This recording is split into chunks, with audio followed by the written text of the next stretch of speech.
Break the wheel. Make it stop. Hello again, gentle viewers, and welcome back to The Broken Wheel. With the premiere of Season 3 of the Wheel of Time series almost upon us, I wanted to go over the teaser and official previews of Season 3 and give you my thoughts and predictions. That way, I can gloat about being right if I make a correct guess. If you like sounding as pretentious as I do, you know where I'm coming from. What if you're wrong, you ask? Major spoiler warnings, so if you want none for the coming season, best to skip this video for now. But don't let that stop you from subscribing to the channel if you're not already. But with all that said, let our journey begin again. There are several voiceovers in both previews, but the most important is Moiraine saying, I have seen 1,000 futures, and every future where I lived. Rand dies, and the only way he lives is if I don't. Moiraine does die in the book series battling Lanfear. Whether this will happen this season, we'll have to wait and see. Moiraine's words are spoken with a literal rotation of different futures. So yes, the Wheel of Time has a multiverse, because everything has to have a multiverse these days. It's implied that she sees these visions in these three connected rings that her and Rand are floating in. I believe these rings are a ter'angreal that are similar to the arches in the White Tower, though they serve a different purpose. There are also voiceovers from Siuan Sanche. The world is changing. Who knows how deep the Shadow's roots have taken hold here? We cannot stand behind these walls and pretend we still have control. This gives us the impression that the situation in the White Tower is going to shift, and not for the better. There are several shots of the desert letting us know that Rand and Moiraine will be traveling into the Aiel Waste, most likely with Aviendha that we met in Season 2. She mentions her people have been waiting for the Kara Karn. Our people have been waiting for the Kara Karn's arrival. Do you think it might be you? Which means Chief of Chiefs in the Old Tongue. This is part of the Aiel's version of the prophecy of the Dragon Reborn, or He Who Comes with the Dawn, as the Aiel refer to him. We see this shot of someone with a golden dragon tattoo on their left forearm. Only clan chiefs receive these, and the Kara Karn will receive it on both of his arms. These tattoos are gotten while on a pilgrimage to the city of Rhuidean, which we see in this shot. This is the only city in the Aiel Waste and is considered a sacred place to them. How exactly they get the tattoo is not known. However, not all who make the journey to Rhuidean return. The city was constructed just after the breaking of the world by the few Aes Sedai remaining of the Time of Legends. Though it was never finished, it houses many ter'angreals that the Aes Sedai left there for safekeeping. The rings are most likely one of them, as well as these white pillars we see Rand walking through. Rhuidean is also home to the tree Avendesora, meaning Tree of Life in the Old Tongue. This is the last of the Chora trees, genetically engineered trees created with the one power that gives all that pass beneath it a sense of peace and well-being. We also see shots of what looks like Rand with brown hair. I have no idea what this is.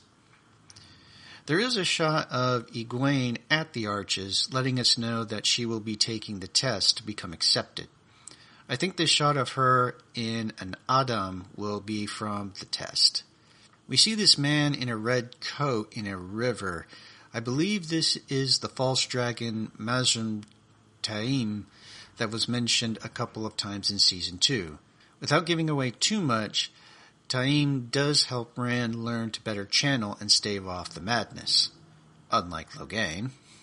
We briefly see Lan and Rand practicing sword forms, and this is a long time coming, for Lan starts teaching Rand how to use a sword as soon as they left the two rivers in the books. And Rand turns out to be a very good student. We see quite a bit of Moiraine holding this glowing sphere and appearing to channel the one power through it. My best guess is that this is the access key to the female Chodan Kal. These are the two most powerful sa'angreals ever constructed. Sangreals being items that allow someone to channel more of the one power than they normally could safely. The Chorankal themselves are two giant statues, so access keys were created to allow someone to use them without having to be nearby. There is a shot of Liandrin being held in the air with the one power by Siuan in the Hall of the Tower. No doubt after it becomes known she is Black Aja. This is followed by a battle between Aes Sedai in the hall. When Liandrin's treachery is exposed in the books, Liandrin and 12 other Black Aja fight their way out of Tar Valon, but not before grabbing several ter'angreals and killing 21 people. There is a brief shot of the Forsaken Moendian with Nynaeve and Liandrin. She has the talent of compulsion and does use it on Nynaeve and Liandrin in the books. In fact, the weave that Ishamael uses on Moiraine at the end of Season 1 to cut her off from the true source is used by Moendian on Liandrin to keep her in line. Perrin can be seen in armor and armed with an axe he appears to make himself, leading people in a battle against Shadowspawn. This is back in the Two Rivers, which Perrin immediately returns to when he hears it has been invaded. Padan Fain leads an army of Trollocs and Darkfriends into the Two Rivers in an act of spite against Rand. Looks like Alanna will be joining him. The Children of the Light are also there in the books, but turn out to be more enemy rather than ally. So we may see Perrin at odds with the White Cloaks again. We see Perrin in this blooming orchard, which is also in the Two Rivers. In the books, Perrin learns that members of his family have been killed when he returns to the Two Rivers, including his younger sisters. Perrin buries them in an orchard like what we see here. However, this could also be where Layla is buried instead, and Perrin comes to see her grave, finally being able to move on. Perrin will also meet a hunter of the Horn that calls herself Flail. This means falcon in the Old Tongue, though this is not her real name.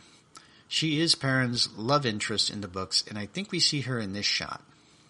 We briefly see a shot of a young man sparring in a fighting pit of some sort. I believe this is Galad Damodred.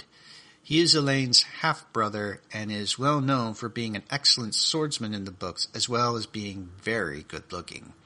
Even Aes Sedai have been known to blush in his presence. Galad and Elaine do not get along, though that is mostly on Elaine's side. And in case you didn't catch it, he has the same family name as Moiraine. They are cousins, though several degrees removed, I believe. Speaking of Elaine, we see this room with people dressed in red and a throne with golden lionesses around it. This is the Lion Throne of Andor, and the woman at the throne is Elaine's mother, Morghese Trakand. I hope we get to see Elaine and Morghese in a scene together, if for no other reason than to see Elaine squirm. We've seen Elaine be tough and brave, but when it comes to her mother, Elaine turns into a mouse in the book. I find it funny, but also understandable. With the shots of the Lion Throne, we see her Aes Sedai advisor, Elida of the Red Aja, who will be played by Shoren Agdashul. I hope I said that right. And I can't wait to see that. While we don't see anything in these previews to support this, I'm hoping we will see a return of Arum, the Tinker, and Tom Merrilin, the Gleeman from Season 1. This would be a good time to bring back both, for they have future roles to play in the books. So that should do it for my predictions and insights for Season 3 of the Wheel of Time series. If you enjoyed this content, consider leaving a like or comment below. If I was right about something, then you are obligated to give a like to this video. If I'm wrong, let me know in the comments below. Thank you for watching, and as always, may you walk in the light.